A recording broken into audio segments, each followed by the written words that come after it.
Եթե ուրիշինի մեջ հավատարիմ չեղար, քոնը քեզ ով կտա։ Բաներ կա, որ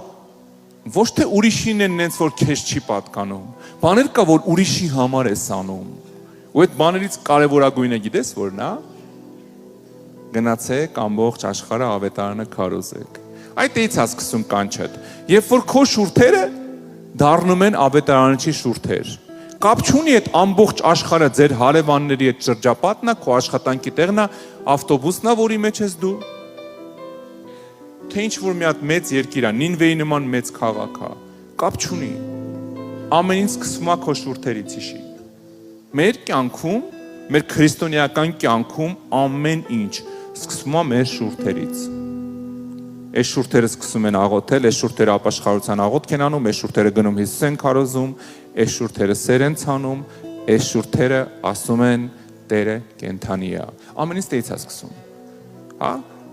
Այս շուրթերը պիտի ծառայեն Տիրոջը։ Ամեն ինչ սկսում է ստեղից, երբ որ դու ստեղ սկսում ես ճիշտ օգտագործել, Աստված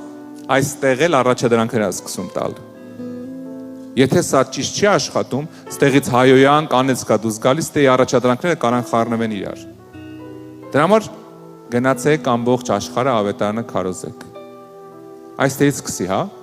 Ստեղից սկսի։ Դու առաջի քո ապաշխարության օրվանից միսիոներ ես Աստծո համար։